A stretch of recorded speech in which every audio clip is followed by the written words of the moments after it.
दोस्तों स्वागत है आपका हमारे चैनल यूट्यूब पे। दोस्तों आज आप लोगों को बताने वाला हूँ सैंड रिप्लेसमेंट मेथड और कोर कटर मेथड के बीच का डिफरेंस। हम क्यों ये टेस्ट करते हैं, दोनों टेस्ट का एम जो होता है सेम होता है, बस हम टेस्ट क्यों ये रेफ़र करते हैं और सैंड रिप्लेसमेंट किस कंडीशन में रेफ़र करते हैं। तो आज मैं इसी वीडियो में पूरा क्लियर करने वाला हूँ टॉपिक।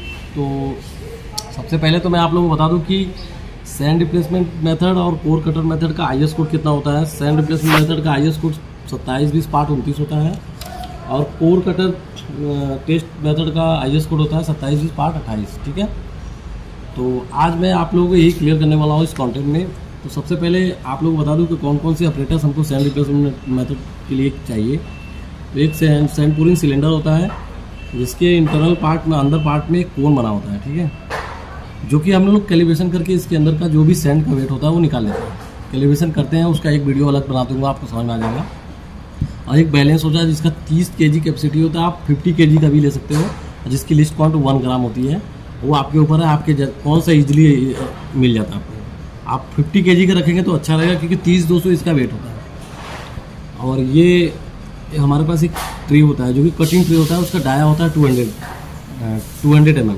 ठीक है, और एक हम लोग हैमर रखते हैं, एक चीजल रखते हैं, एक स्कूप होता है, और भी बाकी जो भी इक्विपमेंट्स होते हैं वो मेरे एक वीडियो है उसमें जाके क्लियर कर लोगे। ठीक है, तो मेरा एम यही है कि ज़्यादातर जहाँ पे हार्ड स्टार्टा होता है, जैसे अगर जिस प्रोजेक्ट में रेल का प्रोजेक्ट या हाईवे प्रोजेक्ट है, हार्ड स्टार्टा के ऊपर डिसाइड करता है कि हमको किस टेस्ट के ऊपर हमें ये टेस्ट रेफर करना है, सैंड या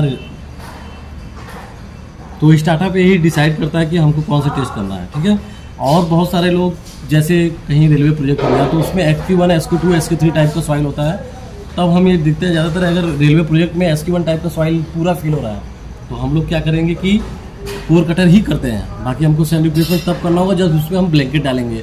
अगर ब्लैंकेट नहीं समझ में आ रहा तो दोस्तों, जैसे हाईवे प्रोजेक्ट में GSB होता है वैसा ही ब्लैंकेट एक मटेरियल होता है। जैसे अगर हाईवे वाले लोगों को नहीं समझ में आएगा कि ब्लैंकेट क्या होता है, तो एक तरीके का GSB मटेरियल ही होता है। तो हम लोग SQ1 टाइप की सॉइल के लिए कोर कटर, बाकी ब्लैंकेट के लिए सैंड रिप्लेसमेंट। अगर यदि आपका मिट्टी SQ2, SQ3 टाइप का है तो सैंड रिप्लेसमेंट, और हम लोग उसमें ब्लैंकेट में भी सैंड रिप्लेसमेंट करते हैं। ठीक है, वहाँ SQ1 का कोई मैटर नहीं है और कोर कटर टेस्ट का कोई यूज नहीं है। ठीक है, तो चलिए दोस्तों बताता हूँ, क्लियर करता हूँ मैं आप। तो चलिए दोस्तों वीडियो शुरू करता हूँ। दोनों टेस्ट का एम जो है सेम है, दोनों में हमको ड्राई डेंसिटी मिलेगा, दोनों में हमको मॉइस्चर कंटेंट निकालना है RMM मशीन की सहायता से। बस फ़र्क इतना है कि इसमें हम लोग सैंड का यूज करते हैं, इसलिए यूज करते हैं ताकि जो हम लोग जो होल करते हैं गड्ढे का, उसका साइज नहीं कंफर्म होता है कि ये कितने का हाइट है, इसका डाया कितना है। और कोर कटर में क्या होता है, हमको साइज क्लियर रहती है, जिसमें 127.4 mm उसकी हाइट होती है और 100 mm उसकी डाया होती है। कोर है डॉली जिसका सब चीज़ क्लियर होता है, और इसमें डॉली का कोई चीज़ क्लियर नहीं है। अगर गड्ढा खनेंगे तो थोड़ा 19-20 इधर उधर निकल जाता है। तो हम लोग क्या करते हैं, इसमें सैंड डालते हैं जो कि सैंड कैलिब्रेटेड होता है और 1 mm सीव से पासिंग 600 माइक्रोन के सीव से रिटर्न होता है। ठीक है, तो हम लोग उस सैंड को इस पोरिंग सिलेंडर में डालते हैं। तो इस पोरिंग सिलेंडर विथ सैंड का वेट 30-200 ग्राम होता है, 30-200। ठीक है, उसका वेट होता है, इनिशियल वेट होता है। जब हम इसको इसमें पोर कर देते हैं, एक्सावेटेड सॉइल को निकालने के बाद इसमें हम लोग पोर करते हैं, तब उसका वेट जितना आता है वो माइनस इस कोन में जो कैलिब्रेशन के दौरान निकल चुका है, ऑलरेडी हम लोग निकाल चुके हैं कि इस कोन में सैंड कितना पहले से ही आ जाएगा, 30-200 माइनस आफ्टर प्यूरिंग, और इसके बाद ये सैंड इन कोन, इन तीनों को माइनस करने के बाद, चलिए ये कैलकुलेशन ही दिखा देता हूँ आप लोगों को। फर्क यही है, हमको ड्राई डेंसिटी तक पहुँचना है, दोनों टेस्ट का एम है ड्राई डेंसिटी तक पहुँचना है। बाकी इसमें जो डाटा यूज होती है मैं ईजिली समझाने की कोशिश करूँगा। हमको चाहिए क्या क्या, FDD टेस्ट करने से पहले हमको चाहिए NDD, OMC और सैंड का डेंसिटी। ठीक है, ठीक है।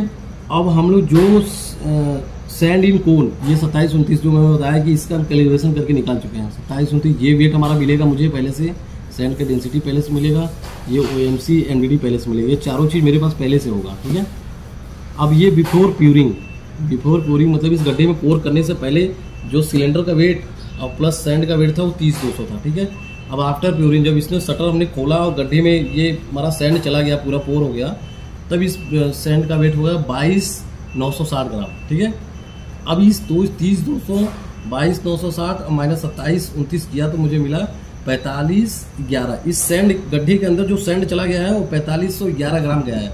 ठीक है, अब यहाँ से सारी फंडा, अब यहाँ से मैटर क्लियर होता है क्यों गड्ढा करना हमने और क्यों इसमें सैंड डाला। ठीक है, तो जो ये 4511 हमको सैंड का वेट मिल गया है, सैंड का वेट जो हमको 4511 मिला है, ये 4511 दोस्तों ये वेट आ गया सैंड। ये होल में जो सैंड गई है, ये जो गड्ढा 200 mm गड्ढा हाइट जो हम लोग खोदे हैं, ठीक है, मतलब निकाले हैं इसमें से सॉइल, बाहर सॉइल निकल गई है। तो ये जो होल है उसमें जो हमारा सैंड गया, जब हम लोग शटर खोल के सैंड डालें फिर सैंड जाना बंद हो गया तो शटर बंद कर दिए, तो उसमें जो वेट आया है वो ये है, माइनस करके 30,200 माइनस 22,960 माइनस 27,29। और ये चारों वैल्यू हमको दोस्तों लैब से मिलेगा। ठीक है, ध्यान दीजिएगा, ये चारों वैल्यू हमको लैब से लेना है। 1 2 3 4 ये वैल्यू लैब से मिल जाएगा। 30,200 माइनस 22,960 माइनस 27,29 दोनों किया तो 4511 आ गया। ठीक है, अब ये 4511 ये सैंड का वेट है। ठीक है, सैंड का वेट है। ठीक है दोस्तों, अब हमको क्या करना है, हमको सैंड की डेंसिटी मालूम है। डेंसिटी बराबर होता है वेट अपॉन वैल्यू। ठीक है, अब जो हमको सैंड की डेंसिटी मालूम है 1.353 और हमको सैंड जो यहाँ होल में गया उसका वेट भी मालूम है 4511, तभी मुझे वैल्यू मिल जाएगा नहीं। अब यहाँ से वैल्यू निकल जाएगी नहीं। अब यहाँ पे हमने वैल्यू मिलाया, देखिए 4511 डिवाइड बाई 1.353 कितना आ गया, 3329। वैल्यू में हमारा कितना आ गया, ध्यान से देखिएगा, रीडिंग अगर नहीं समझ आएगा तो बताइएगा। 3334 हमारा वैल्यू मिल गया। बस यहाँ अभी टेस्ट का सब मतलब खत्म है, कोई हार्ड नहीं है, कुछ नहीं है। बहुत सारे लोगों को दिक्कत होता है, कुछ नहीं, अब सब खत्म। ये वैल्यू मिल गया ना, सारी चीज क्लियर हो गई। अब तुरंत हम कोड कटर पे आ गया, समझ लीजिए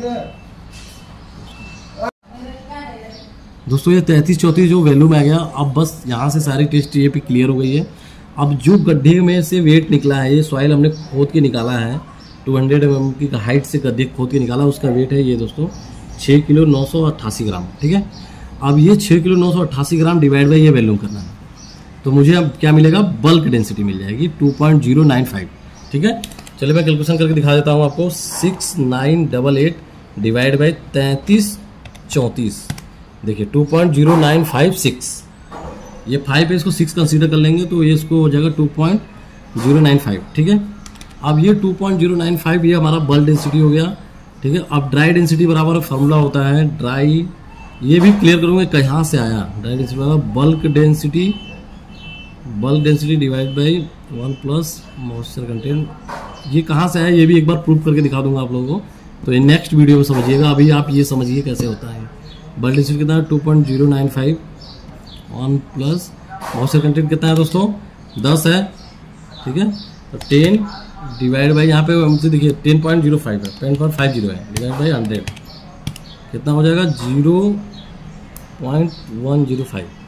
इसको 10 को 10.50 को मैंने इसको 100 से भाग दे दिया। ठीक है, क्योंकि इसको मुझे परसेंटेज में कन्वर्ट करना था। ठीक है, तो मैंने 100 से भाग दिया तो 0.105 हो गया। ठीक है, अब 1 प्लस में है, ये ध्यान दीजिए 1 प्लस मॉइस्चर कंटेंट 100, यानी परसेंटेज कन्वर्ट करने के लिए हमने 100 का सिंबल लगाया। 100% का सीधे वो है, तो 2.095 डिवाइड बाई 1 प्लस 0.105। ठीक है, तो 2.095 डिवाइड बाई, इसको जब हम लोग ऐड कर देंगे तो दोस्तों ये क्या हो जाएगा 2.095, ये हो जाएगा 1.1050, ये हो जाएगा। ठीक है, जब इसको जोड़ेंगे तो देख लीजिए 1 प्लस 0.105 तो कितना हो जाएगा 1.1050, तो मैंने वो लिखा 1.1050। अब देखिए 2.095 डिवाइड बाई 1.1050। ठीक है, ये आ जाएगा हमारा ड्राई डेंसिटी, जो कि मैंने यहाँ लिखा हुआ है 1.876। ठीक है, ठीक है दोस्तों,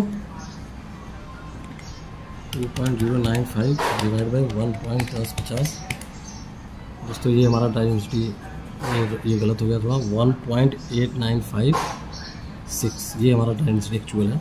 देख सकते हैं आप कैलकुलेशन करिए 2.095 डिवाइड बाई 1.1050 इतना है क्या। ठीक है, अब यहाँ से हम लोग क्या करेंगे, ये हमको मिल गया ड्राई डेंसिटी। ठीक है, ठीक है, अब ये ड्राई डेंसिटी जो मिली है मुझे, अब उसको मुझे कंपेयर करना है एमडीडी की डेंसिटी से। ये मिली है मुझे एमडीडी 1.896 डिवाइड बाई 1.90। तो दोस्तों ये आ गया हमारा 99% कम्पेक्शन, 99.79। यहाँ तक बस इस वीडियो में मेरा सबसे बड़ा रोल था, यहाँ तक समझना, ये वॉल्यूम तक, बाकी की तो चीज़ें आप नीचे समझ सकते हो। तो आते हैं आप कोर कटर की तरफ। कोर कटर बहुत ईजी है, इसमें एक डॉली चाहता है चाहिए जिसका डाया होता है 100 mm। आते हैं दोस्तों आप कोर कटर की तरफ। इसका डाया होता है 100 mm और इसकी हाइट होती है 127.5। ठीक है, इसका वैल्यू कैलकुलेट कर लेंगे दोस्तों। कैसे कैलकुलेट करते हैं, πr²h। ठीक है, ये आप कैलकुलेट कर लीजिएगा। पाई का वैल्यू आप रखें 3.14 इंटू 50 इंटू 1.27 127.4। ठीक है, ये हमारा हाइट हो गया। और ये हमारा इसके ऊपर का कवर होता है जिसकी हाइट होती है 25 mm और 6 mm, इसी के ऊपर लगा रहता है। ठीक है, और ये हमारा उसके रैमर है जिसका डाया होता है 140 mm, 900 mm हाइट होती है और 75 mm इसकी हाइट होती है जो नीचे गोला लगा होता है रैमर का। ठीक है, अब मास ऑफ, अब देखिए दोस्तों इसमें हम लोग जो डोली लिए हैं, ये डोली, उसका मास है 1130 ग्राम डोली का, सिर्फ विदाउट कॉलर। और कोर वेट प्लस सॉइल का वेट आ गया 3130 ग्राम। ठीक है, और सॉइल जो है हमारा दोस्तों उसका वेट जो इन दोनों को माइनस करके तो 1990 आ गया। और इसका वैल्यू मैंने जो कैलकुलेट किया था यहाँ से 1000 cc। ठीक, अब वैल्यू मिल गया, वेट भी मिल गया, वेट अपन वैल्यू किया तो 1.909 आ गया। अब ये बल्क डेंसिटी को मैंने क्या किया, वो फार्मूला लगा दिया ड्राई डेंसिटी वाली, bulk divide by 1 plus moisture content. ठीक है, ये वाला फार्मूला लगाया तो मुझे मिल गया ड्राई डेंसिटी 1.810।